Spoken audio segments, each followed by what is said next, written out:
again, my name, like I said, is Mike. Greg is going to be helping me. We're going to be co-hosting tonight, going through the Joyeux Noel. And Greg, I'm sure I butchered that in French. How do you pronounce it? Joyeux Noel. Joyeux Noel, the 2005 French film about the Christmas truce, 1914. Just first, right off the bat, I was just curious. I didn't get a chance to attend last month's discussion on 1917, the more recent World War I film, but I did get a chance to watch the replay on YouTube, and I was just curious what everyone's thoughts were about this movie vis-a-vis the one from last month, since they're both relatively contemporary World War I films. If there was one film or another that anyone really clearly liked a lot better, and if so, why? Yeah, I would just say that this one wasn't as gritty. It wasn't as dirty looking and grimy and all that. Yeah, I would agree with that. 1917 seemed very visceral compared to this movie. Mm-hmm. And it was exhausting to get through 1917 compared to this movie. Mm-hmm. Yeah, I totally agree. I mean, personally, I like this movie better, which is interesting because it sounds like, I don't know, Catherine, which did you like better, or did you not have a clear like one better than the other? I liked them both. I think they told the story in different ways. Sure. Yeah, mm-hmm. I liked them both in different ways too. But they were so different. But I liked them both for different reasons. Okay. All right. Well, let's see what Mr. Hesselbein has to say. He has his hand raised here. Hey, Bob, how are you doing? Hey, so glad to be here tonight. What a perfect way to kind of get over the top of COVID. We're cheating. We're going on. We're still getting to do this stuff. Yeah, we're glad you came out again. So which is there one of them you like better, or? I like the contrast. I like the contrast of, they had the 1914 look down with the uniforms they were wearing. Mm-hmm. If you notice, the Germans didn't have the coal scuttle helmet yet. The French were still wearing blue.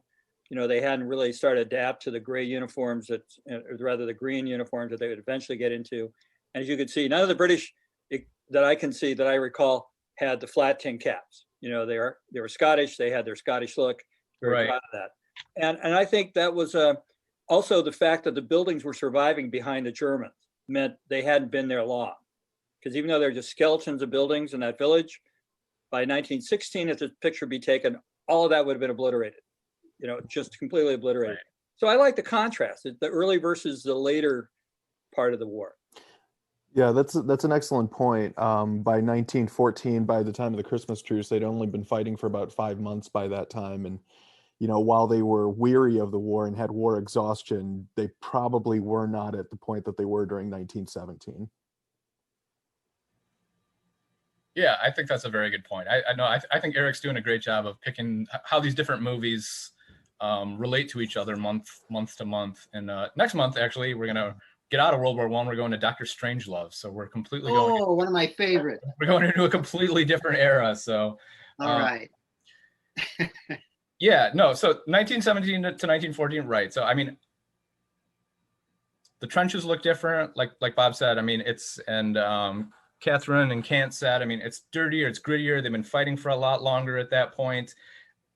I guess personally, I like this one more because I felt, or Joyeux Noel, because I felt it had more, or I was able to get into the characters more. It had more story, more of a narrative story. Whereas 1917, well, I mean, I understand it was beautifully shot, and I understand a lot more about that now after watching the YouTube and having Eric go through all the different cinematography techniques and stuff that they mastered to do it.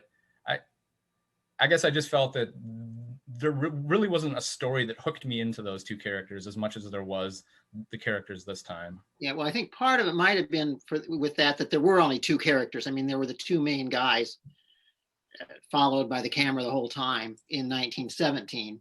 And this had more, more characters and more opportunities to have different, rich characters and so forth. Well, and the nice thing about this movie too is, as you said, the character building that you're able to get an equal amount of time between the French, English, and German soldiers. So you see each of their viewpoints reflected evenly in the conflict. When I watched 1917, the only movies I could really compare it to in terms of the pace and just the overall aspect of it would have been, if any of you've seen DiCaprio's The Revenant, or else if you've seen the movie Gravity, Yes. where it goes from one major event after another and after another and after another, and it just takes you on a ride that it really doesn't give you a chance to breathe through the movie. So Correct. you're just constantly going on adrenaline through the entire movie, and by the time you get to the end of it, you're just emotionally and physically spent as much as you are, as much as the actor is. So you feel that you were almost there, and it adds to the realism a little bit, but it really makes it a more exhausting movie compared to this. Yes. I just wanted to mention also that if you're more comfortable participating by the chat feature on the bottom of the screen, please do that as well, as opposed to speaking out. That is, we'll definitely address those as well. I think too, it's interesting because, you know, histories have their histories, right? Joyeux Noel came out, it's a 2005 film, and just doing a quick Google search and refreshing what it was like to live in 2003 to 2005, there's a completely different series of world events going on at that time. So in 2003, March 2003 was when the Iraq War began. And if anyone remembers that time period, how much our American government was, the French particularly, but our European allies, besides the British, you know, we're really reticent to go in and begin the Iraq War and to use military force against Saddam Hussein. So this is during that same time period when the French were, you know, vehemently opposed to militarism. And then, but you have the Iraq War, you know, you're only 4 years off of the 9/11 attacks. On the other hand, 1917, right, there's still conflicts in the world today, but we're coming off of the 1914 or the 1917, 2017 rather, I'm sorry, centennial, the 100-year celebration of the end of World War I. So it's just a completely different world atmosphere that these films are being developed, written, and directed in. And I think what you mentioned too, Michael, about the sense of anniversaries and anniversary periods are incredibly important as well. At the museum during the Civil War sesquicentennial, we saw a dramatic uptick in interest in the Civil War. For instance, we had many people coming in to take a look at the exhibit. There was renewed interest in the Civil War. Our archives were inundated by requests for the Civil War. So that might play into something similar with 1917 as well, is that now that you're in that centennial, you're thinking about it, you're in the middle of it, you're kind of overtaken with the idea of knowing as much as you can about that particular event in the anniversary. That's a good point. Yeah, I totally agree. And down in the chat, Rob asked, was it true that soldiers moved in enemy trenches for protection? I hadn't heard that before. No. Bob, you want to take that one? I'm sorry, I have to leap in on that. Yep. Throughout the war, there were gentlemen's agreements or live and let live agreements that happened between the French and the Germans and the Belgique. And matter of fact, the Americans were dumbfounded when they arrived in 1917 and early 1918 when they took over some of the French trenches, and they were told, "We don't fire at them before noon." You know, they're like, "What?" It's like, right. They don't fire at us, we don't fire at them. And they weren't, you know, they were so gung-ho, they couldn't appreciate that at all. Retreating to other soldiers' trenches, there's absolutely no record on that. That was a little bit of artistic freedom when they took that particular step. That was very rich. But on the other hand, I think they probably tried to make a point to show the fraternity that developed quickly, a sense of a relationship. Kind of along that line too, I was amazed, or I don't know, amused even at the female opera singer being there and all dressed up and everything, being in the trench. I wondered if anybody had an idea if that was, total fiction, because I can't see that. Total fiction. Total Yeah. fiction. But Like I said, it added that's an maybe element to get people into the theater. It added that element. Seemed like a leap, didn't it, to have the woman there? And Yeah. especially when in the end, when they go, we want to surrender to you so we can run off together because we're so in love. Not that they're going to separate him out as a POW or anything. yeah, make me a prisoner. Make us prisoners. So thank you for bringing that up. For me, it was entertainment, and I don't know if you watched it to the very end, but the disclaimer at the very end was it was basically if anyone finds any connection between this and real people, it was unintentional. So yes, the opera singer is just totally unbelievable, and she'd be freezing to death in what she was wearing. So I took it as it was a recreation of an event that did happen, but beyond that, it was fiction. Mhm. If I can add something else to that. Sure, go ahead, Bob. I don't want to get ahead of this. One thing, though, this movie did better than what we saw in 1917 was the absolute reality difference between those in the trenches and those in the higher headquarters. Mhm. How they were drinking champagne and oysters and having all this wonderful food and musical entertainment. That was real. In 1917, you saw British generals who were right in the trenches at the front, and that didn't happen. That did not happen. Actually, no, go ahead, Bab. I'm sorry, just talk over you. Yeah, and I think that depiction was very, very real for almost all the forces, including the American headquarters when they came up. They're well beyond the battery line, out of the impact zone. And the reality there was different than for the soldiers. And this movie did a great job of showing that. And maybe it took that singer to introduce that element. Yeah. I don't know if we're getting ahead of the discussion with that, but I thought that was kind of the point or one of the main points of the movie was the people who waged the war from afar. It's much different reality for them than the people who actually have to fight it. And they see that the people on the other side are human beings and so forth. And it's much harder to fire a gun at those people than to tell somebody to do it from, thousands of miles away.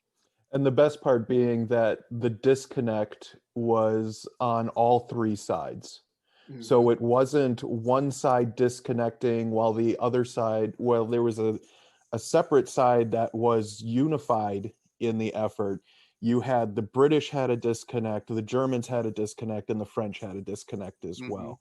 And actually, I thought one of the best lines in the movie was when Audebert was talking to his father towards the end, and his father makes the comment that I'm a cavalry soldier. This is a different kind of war than I'm accustomed to, and I'm not used to conflicts where enemies give each other their addresses and look to meet after the war. Yes. And it talks to the French couple that while the Germans were in their house and the animosities that developed over hundreds of years between these countries, really, and how it took a conflict of this magnitude and this level of destruction to begin to break those animosities down, really. I go back to the beginning where his father says, "Oh, artillery, you move up quickly." I hated to think that I actually almost broke out laughing. Well, yeah, that's because you get blown up or you move up. Yeah, blown up or move up. How do you want to look at that? For me, it was the scene with the Scottish colonel when he came down to reprimand the I guess he was a priest. Yes. And then they took him back through things and took him back past latrines, and someone fired a shot, and he was so scared he fell in the latrine. I remember reading or seeing that or reading things about that time. They were so removed from the reality of that, they had no idea where their troops were and what the conditions were, or even how to get in and out of the trenches. So that was. If I can fall back. Oh, sorry. Go ahead, Christopher. It's Chris. I thought that separation was also pretty evident between the priest and the bishop. Yes. The bishop was way in the back. He's gung ho for the war. The priest is up front, and he's not. Yep. Sorry. Okay. Good. Yep. Now you can go ahead, Bob. I wanted to leap onto something that Greg mentioned when he talked about the animosity of the owners of the house that was being used as a headquarters. Obviously, it was a chateau. It's a lovely place. And the hatred that you said built over 100 years. If you remember from the very beginning of the movie, there are young boys singing in all three languages about how their great enemy, the German or the Frenchman or the Englishman, is their enemy.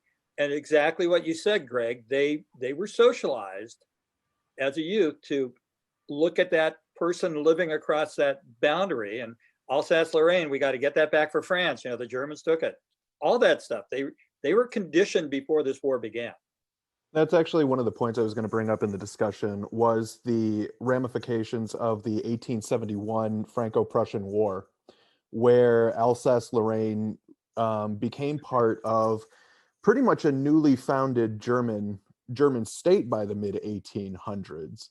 And so what World War I represents actually as a challenge from a new German state to an established power between France and Britain, and as a third rival between basically a two-party rivalry between Great Britain and France, Germany enters as a third potential rival, and how that affected France's position on the continent and how they developed the level of further animosity. One thing that is noted in the research that I did about a lot of the Christmas truce is that the French were actually very hesitant because the conflict is being fought on their soil. 1/3 of France is occupied.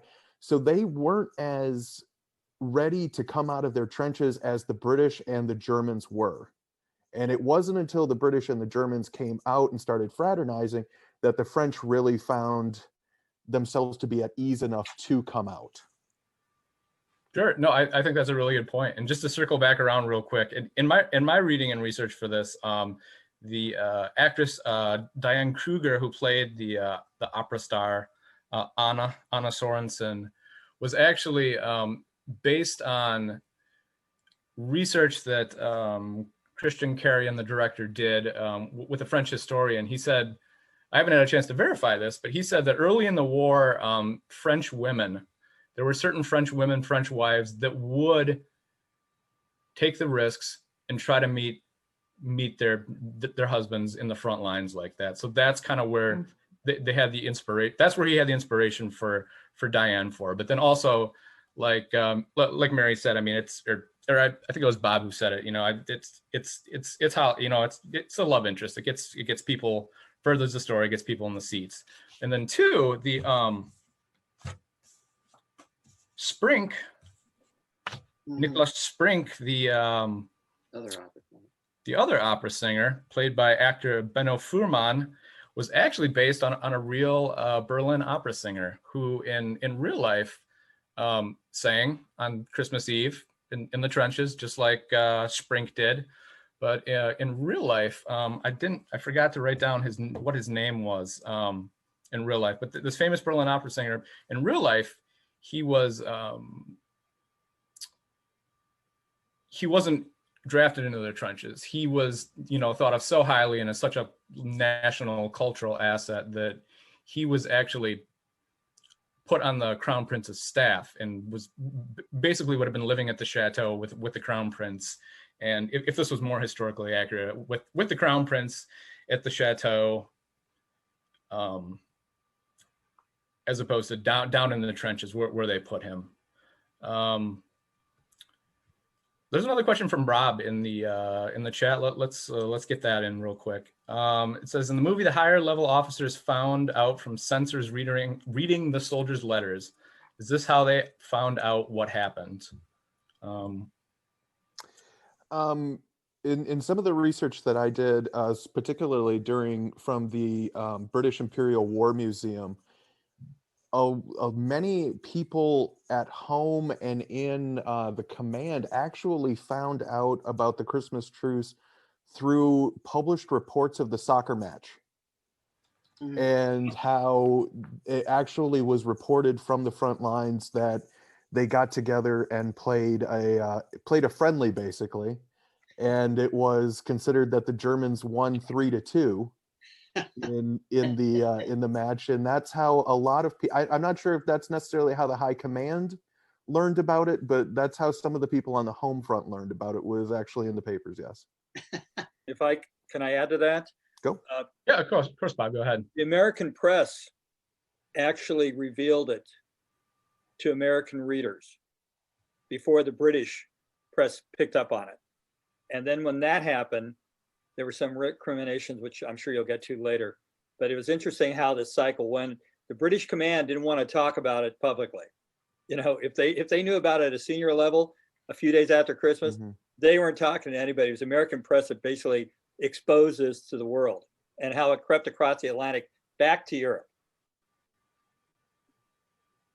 Yeah, that is very interesting. And related to that, so the director, Christian Carrion, French, he's only done 3 or 4 films. He's not had a very prolific career so far because he started late. He was actually an engineer, I believe, before he switched into filmmaking. But in an interview I read, he said that one of the reasons he did this film was it was really personal for him, because he grew up in the north of France on a farm that's probably, been in his family for generations, if not centuries. And growing up, he would, it's not uncommon, or still when he was a boy, to find artifacts left over from the First World War. And he had never been told about this story as a boy growing up in France, never been told, this was still, even in the 70s, 80s, this was still kept hush hush all these years later. And in fact, he said that most of the movie was filmed in Romania. It wasn't filmed in France itself. And a large reason of that is because he tried to get permission from the current French military leaders to film on their land, and they still see this as such a disgrace, and as an act of their takeaway is that this was such a disgrace to French national pride, to the honor of France, that they don't want the official French military position, they didn't want to have anything to do with it. So most of the movie then is where he would have liked to have filmed in France itself. He had to move his whole operation to Romania. What you said about the timing of the release of the film being kind of at the intersection also with the Iraq War, do you think that influenced the film getting the Oscar for Best Foreign Film? Just what the kind of the political climate was in the US and who votes for the Oscars and so on. Do you think that mood helped them get the Oscar in 2005? That's a really good question, Catherine. What do some of the other people think before I chime in? It probably played into it a little bit, but really I found it personally just to be an enjoyable movie on its own without trying to bring in a political side to it. And then also when it comes down to foreign films, I'm not sure exactly how much of a publicity push that they get behind them in terms of who votes for best foreign film and so forth. So that's a great question. I actually wouldn't have a good answer for you. I'm sorry. Sorry, go ahead, Bob. I could speculate part of what gave it such great attention. If you watch the credits in the beginning, it is a collaboration between Germans, French, and English. All 3 production companies were there. If you notice, they would all transition briefly into English, but for the most part, they stuck to their common languages. And I think the powers that be that review these kind of movies appreciated that collaboration. And if you notice, there are never judgments made about any of the soldiers. The Germans were famous for being brutal when they occupied an area in the First World War. It's actually part of their strategy, their cultural strategy of control. That wasn't brought up except for the angry owners of the chateau.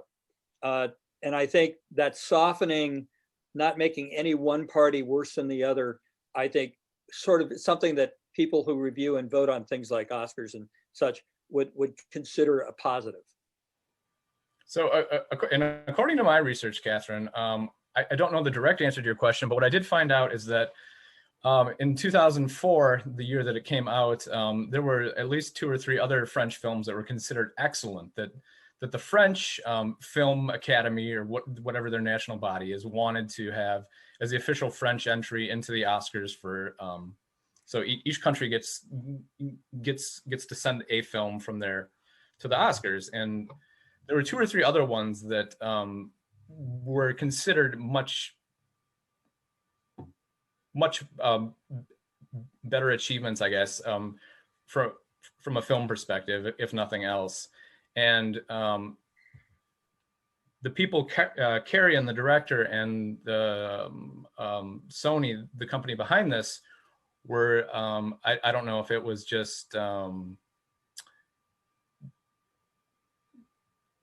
sour, being sour because they lost, but in the press, I found that the directors of these other films that were considered to be better complained that Carry-On had really lobbied the French Film Academy hard to get this put in. I mean, it had really, they had really twisted arms and done the legwork and really been behind the scenes to really push this up. And to speculate like Bob, I'm not sure that Carry-On himself wrote the film necessarily in response to try to make a political point, or to respond to the current, the geopolitical climate and around 9/11 to the early years of the War on Terror. I think it's interesting more to see how people kind of dovetailing with what Bob said, how people reacted to the film in that environment. I think it just happened to be coincidence that Carry-On happened to. It's when he came across this story that he had never known growing up. Growing up around World War I artifacts and knowing World War I veterans and stuff that had happened near his ancestral land. So that's what I found out.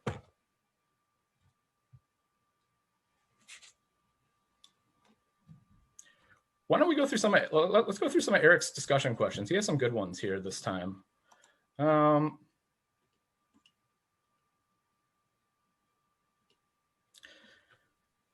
So, comment on the symbolism of Father Palmer tearfully looking at the extinguished candles upon learning of the declaration of war, which then cuts to the lit candles of the German opera house. Yes. What did people take from that? What did people see in those 2 scenes?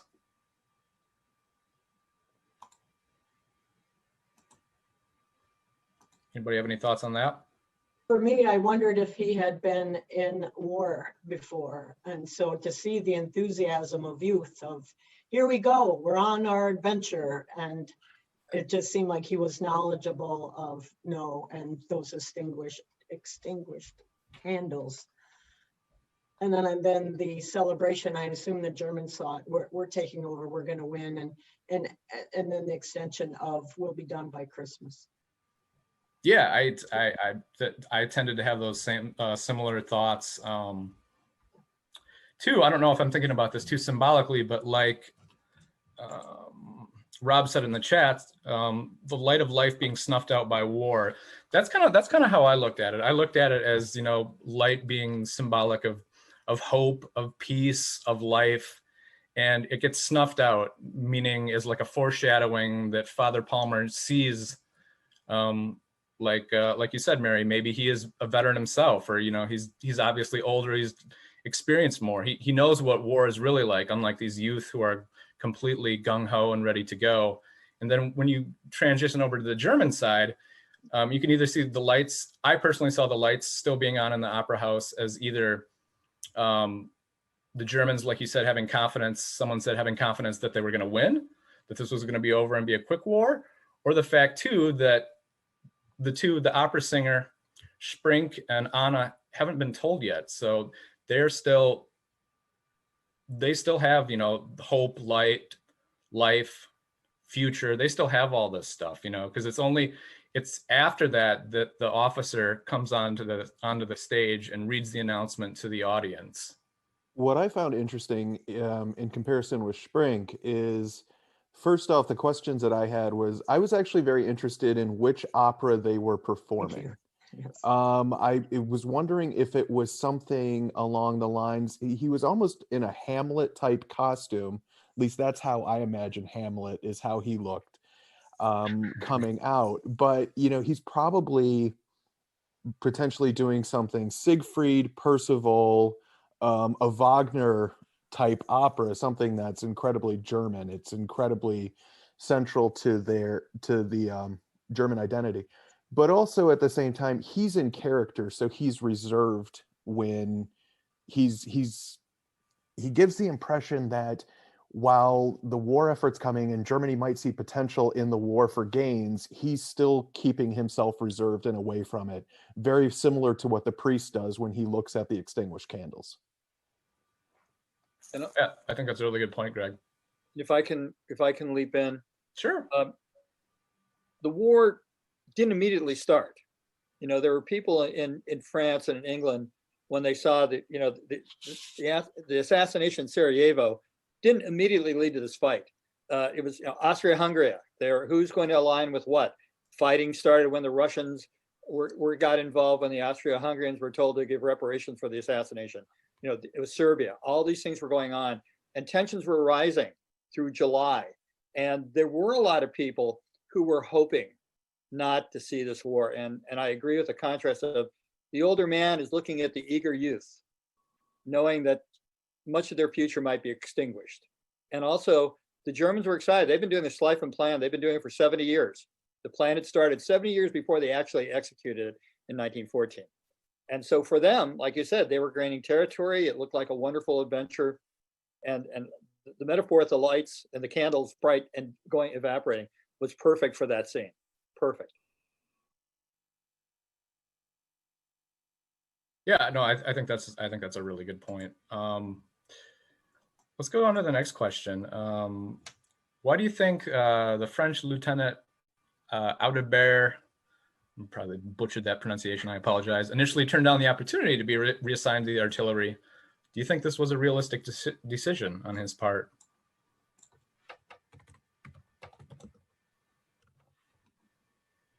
Anybody want to jump in on that one? Sure, why not? Sure, go for it, Bob. I want to make sure in front of our Secretary of Veteran Affairs, I don't want to look too eager on these things.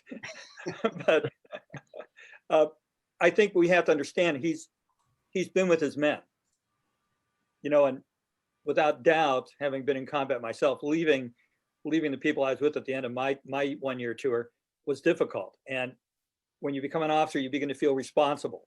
And when his father suggests he could go to a safer place, because artillery was safer than being in the trenches, I think part of him wished he could do it, but emotionally he knew he couldn't.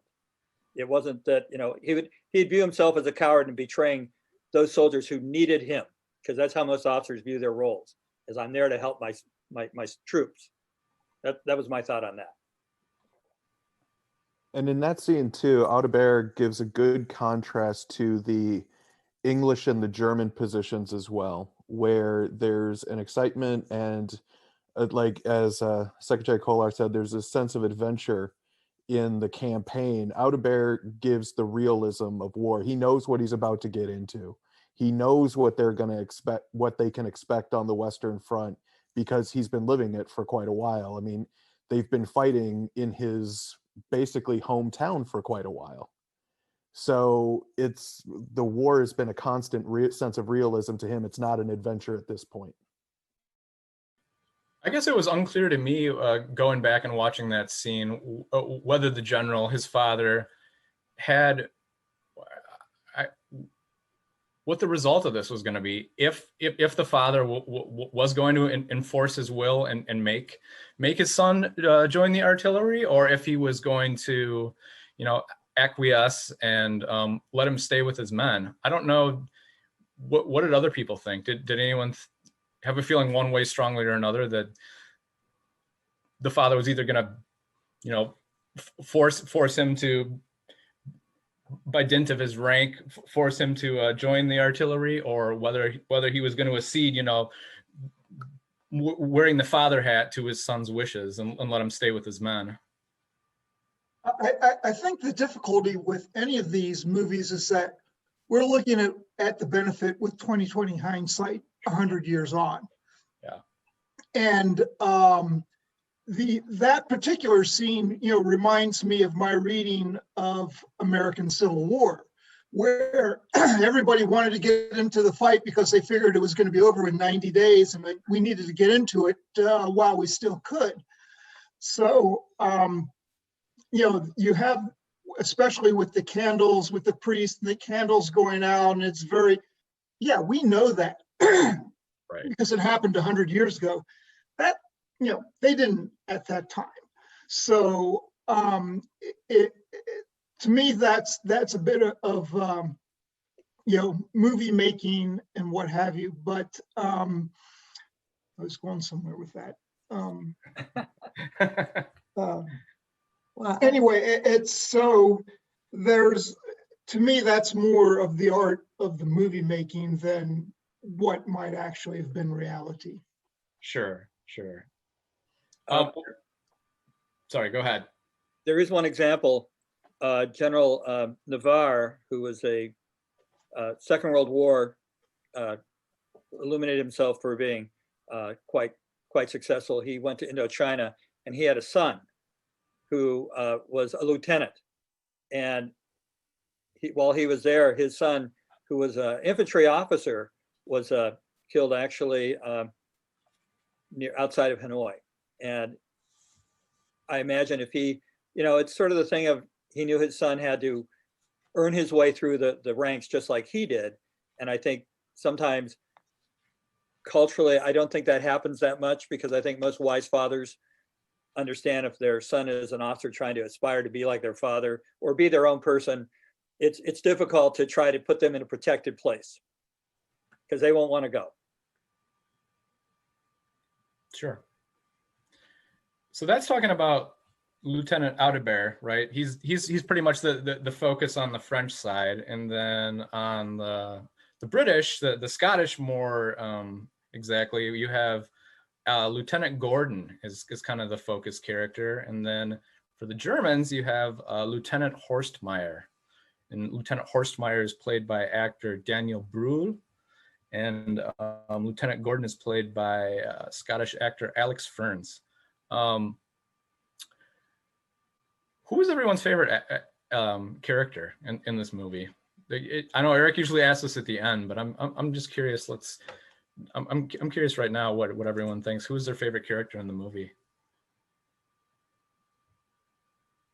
Well, I liked Ponchel, actually, the aide de camp to the French lieutenant, and he dies in such a pointless way there. Friendly fire, basically, but he was just such a great character. And talk about fighting in your own backyard. That's what he was doing. He could walk right, could have walked right away and been home, So and of course he was just a interesting character, in his quirks, and being the right-hand man for the French guy. Actually, the scene with Ponchal and Audebert, when Ponchal's giving him the haircut, Yes. and they're reminiscing about being in Lens several years before, and Audebert informs him that his father-in-law is the deputy mayor of the town. Yeah.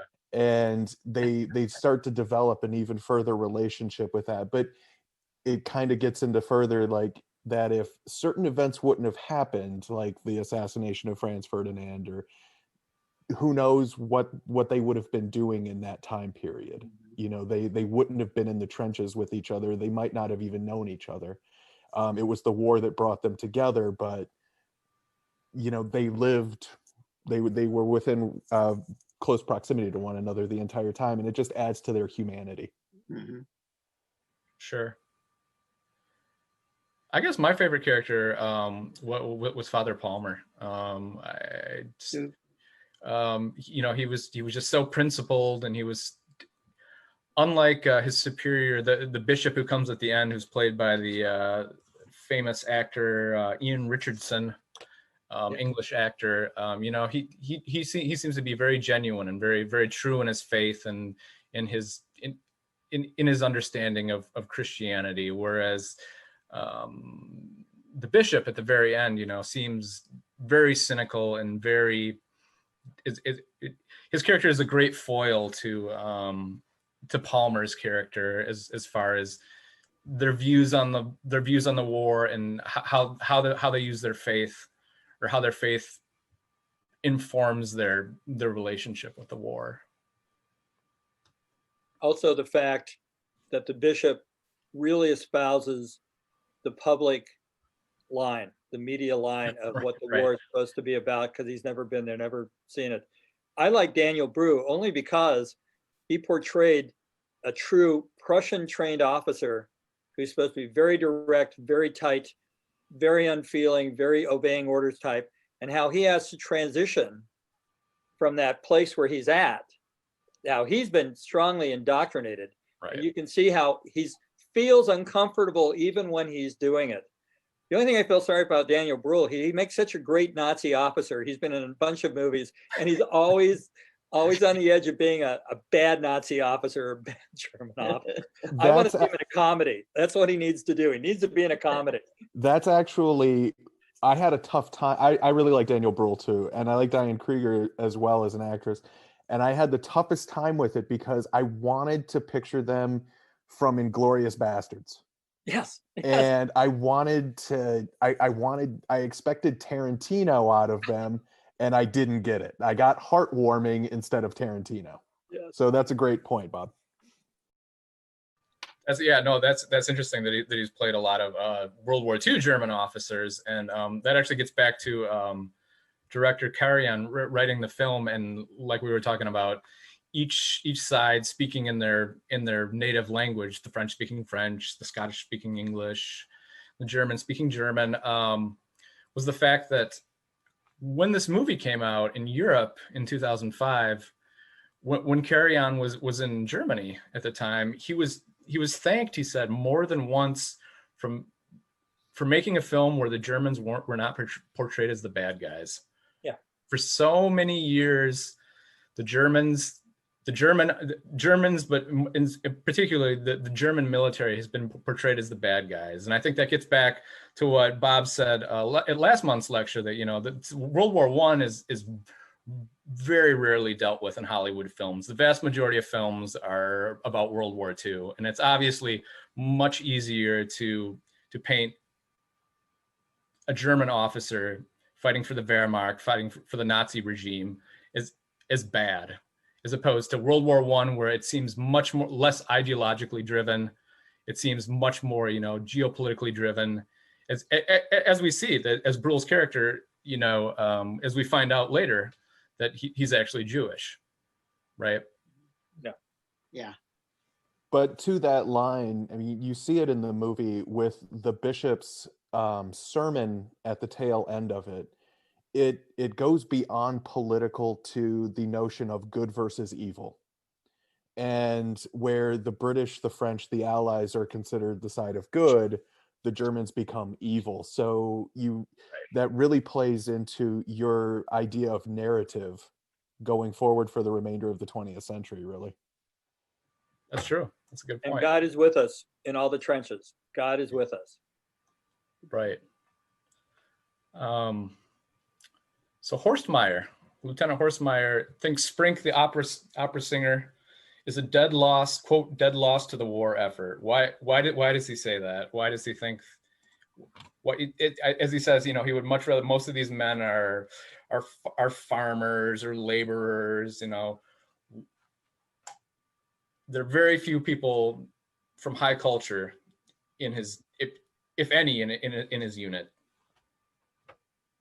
Well, I think you just hit it on the head. He was up from high culture and just different, maybe even from Horstmeyer, although it sounded like he was pretty cultured, you know, going to Paris for his honeymoon and so forth. but I think he didn't fit in with the type of soldier, you know, that was also in the trenches there. That's what I thought. That's what I thought too. I mean, that was my takeaway, which is interesting because later on, as you know, everyone knows, after they sing for the crown prince at the chateau, right? Sprink insists. Anna really doesn't want him to leave. You know, he wants to spend the night together. This is a rare treat. Wants him to spend the night together there, but Sprink, even though he's so different from his German comrades in the trench, he insists on going back and singing for them on Christmas Eve. So, well, to me, that came from the idea of, I mean, that you see Sprink really tried to identify with his unit, and where he identified with his unit was through shared experience of combat, through shared experience of war. He might not have been one of them when he originally showed up, but through the shared experience, he felt like one of them. And that's getting to the German ball scene where he sang and had difficulty singing for the crown prince. It was easy for him to sing for the men. It was easy for him to sing for the soldiers because those were his people now. Yeah. Go ahead. No, go ahead. Go ahead, Greg. Basically what I would say is he even tells Anna that to the degree that he's not the same person he was when he left her. The war's changed him, right, and he doesn't identify with the world as he used to see it. Yeah, I thought Horst Meyer's, I mean, kind of right away, but as the film went along, I kept going back to that line, Horst Meyer's line that he was a dead loss. I thought it was unfair.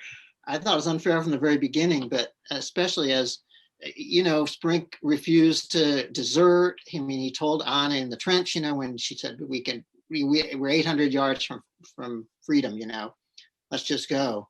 And he was kind of, no, these guys, we're all counting on each other, so I can't do that. Also feeling a bit special.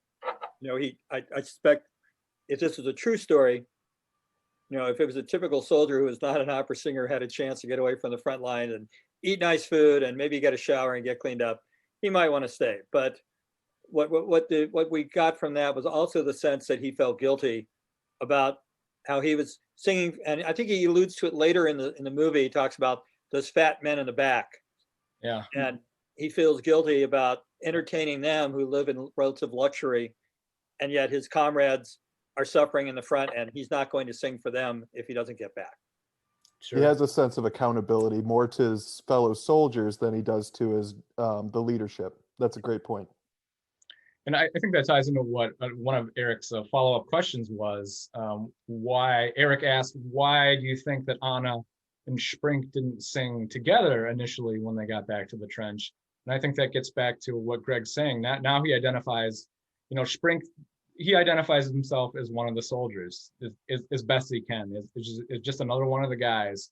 So he's doing this for his fellow soldiers. He is, eventually, you know, he asks Anna to sing, but it's totally different from the environment that he is used to pre-war, the high culture, you know, the opera, entertaining officers, people from upper classes.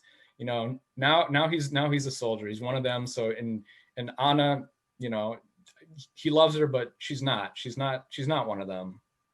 And then too, you know, when you see him sing, when he begins to sing "Come All Ye Faithful," and I actually thought it was interesting that he was singing it in Latin rather than in German.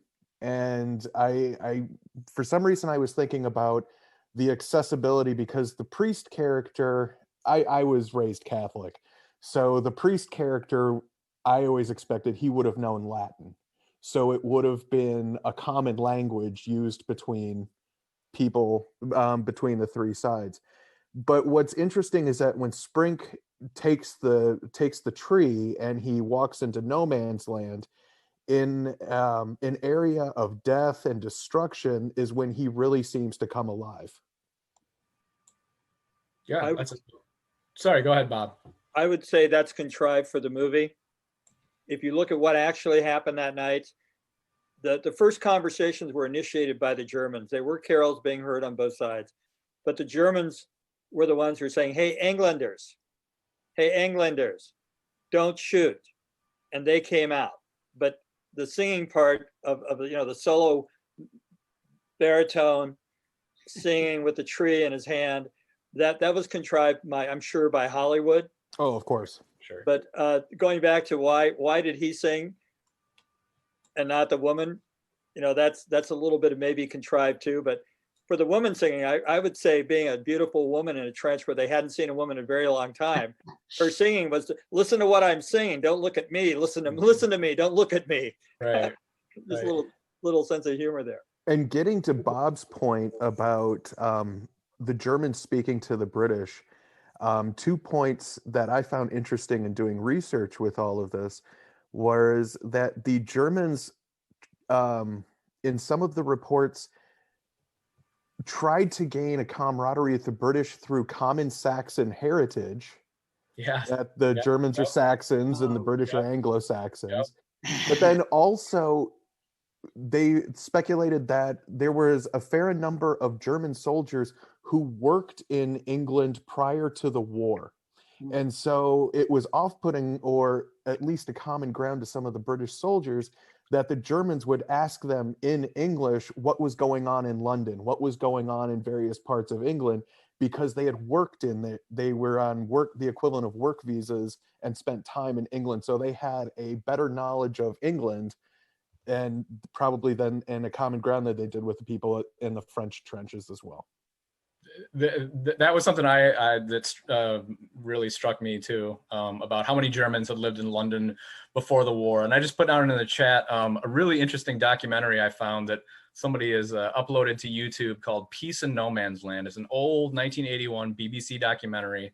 So a lot of this was when there were a lot of World War I veterans still alive, and it interviews them. Just a half-hour documentary, but it's really interesting because it interviews men that were really there that night, on all sides. So if anyone gets a chance, I would highly recommend checking that out. What's the name of it? It's called, I put it in the chat, Bob. It's called Peace in No Man's Land. Ah. If you just type that into YouTube, it's a BBC 1981 documentary. It's very interesting. So unfortunately, we only have like 5 minutes or so left. So let's try to get to, I really like the question, Eric's question about Punchell's alarm clock. Is Punchell's alarm clock a character?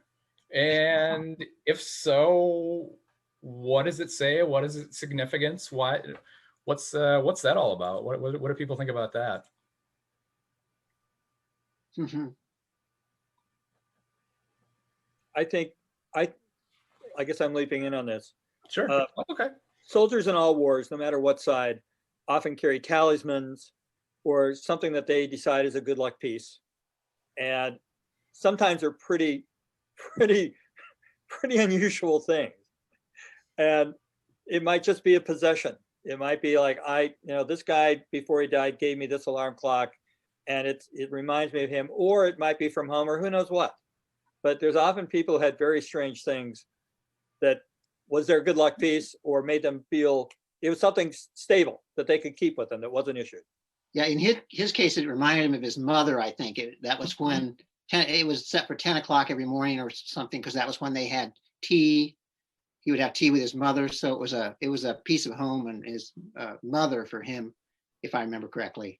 And getting into both of those points too, getting into Bob's points of a talisman and your point of remembrance of a parent, I thought the scene where the clock actually saves him from a bullet was incredible. It kind of fulfills both, because it becomes the talisman that Bob talks about, but then also it's like a mother's love protecting him while he's in service to his country. Yeah, that's great. Yeah, that's a really good point. But then the clock also goes off even after he's died. Right. Yes. So it just continues on. Yeah, that's how they knew it was him out there shot. Yeah, no, that's a really good point. Thanks for saying that. I was just gonna bring that up, that you typed that into the chat in the bottom. Yeah, and I guess too, I took it, I don't know if I'm taking this a little too symbolically, but I thought it maybe symbolized, you know, the brief hope, no matter how brief and how faint this hope might have been, that the soldiers in this part of the Western Front had, that, you know, maybe this war, maybe there is a way we can overcome our differences, and this war doesn't have to go on and on and on like it's going to, but that, you know, when the censors find the letters home in the film, or in the press in real life, you know, that on all sides, the officers quickly clamp down on the fraternization with the enemy, right? So he's killed, right? I believe when one of the English or one of the British higher up officers comes to the trench. The trench is the next day, or the day after the truce is over, the day after Christmas, and they make him shoot. They make him shoot at Ponchel as he's out in no man's land, and Ponchel, you know, as we all know, he's wearing the German uniform or the German coat, right? So they think he's a German, and again, I think that's symbolic, of the fact that, you know, they were willing to work together, and they were willing to see each other's shared humanity. But when he gets shot down, Ponchel and his clock kind of, you know, they expire, meaning that this is over. Yep, that's the end, right? That's the end of this brief glimmer of hope that, you know, maybe this thing doesn't have to go on and on and on. But didn't the soldier who ended up shooting him, wasn't it the boy whose brother died, who was writing the letters home to his mom saying his brother's still enjoying her Christmas gifts? I thought that was also interesting that the other Scottish soldiers did hold their fire. He's the one who shot, because he wasn't participating in any of the Christmas activities. He was mourning his brother, and he was ticked at the Germans, and he was going to shoot every German he could. That's a great point. Yeah, that is a great point, Rob. Yeah, I was going to bring that up, right? So on Christmas Eve, right? I didn't get this from watching the film, but listening to director Carion's commentary, he's the brother is supposed to be slowly descending into madness, and he's out with the frozen corpse of his dead older brother on the battlefield, right? And the German comes along with, I forget if it's a bottle of schnapps or some kind of alcohol, and he asks him, you know, if he wants to drink with him, and you can tell, right, that the brother he's not having any of it. He is not in any mood to fraternize at all. So the fact that, right, the character that actually ends up killing Ponchel is the brother, how that all wrapped together, I found was really interesting. And I found too, I like how the scene on Christmas Eve where he's William, I believe it is it William? Jonathan is you know, mourning his brother William there, dead on the battlefield. That just how close, I think Carrion does a good job of showing just how close, you know, if one soldier would have shot somebody from the opposing side, you know, this whole piece was so tenuous that night. It's amazing that it actually held with all those, you know, with hundreds, thousands of soldiers on all sides. It's amazing because, you know, just one wrong move or one angry thing from any of those soldiers, you know, that could have just easily went downhill very, very fast. But the same could have been said when the Germans stumbled across the French sapper who was trying to go across the line right. the night before, and he's sitting in the bomb. He's sitting in the bomb crater, and they just happened to step right on him. Right. So yeah, it's very, very good point. Another thing to add to that, we have the brother who doesn't want to fraternize at all, and something that you may or may not remember from the movie is a French soldier turns to the British soldier and the German soldier and asks, "How many bullets are you required to fire a day?" Right. Yes. And they're actually talking shop. Right. They're talking shop, like nothing personal, but how many bullets are you expected to shoot at me each day compared to how many I'm expected to shoot at you? But if you notice, they're saying it's like, what are we obligated to do? Not what they necessarily want to do, but what they're expected to do. They're obligated. Yes. Sure. Another ironic point.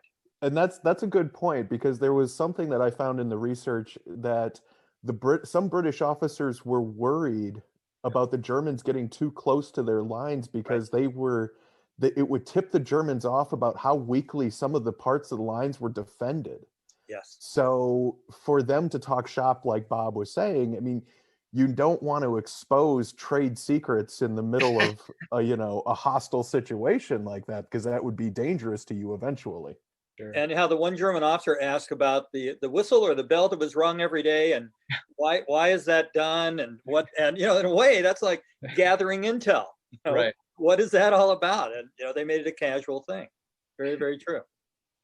Well, unfortunately, everyone, we're a few minutes over time. Does anyone have any parting thoughts before we go? Bob, looks like Bob wants to say something. Bob? Yeah, I think to summarize, that was the only year they did that. It was easier to do because, remember, gas had not been introduced. They were a little less industrialized in December of 1914. There were over 100,000, not just along the Western Front, but Russians and Germans did the same thing. Serbians did the same thing on the Eastern Front.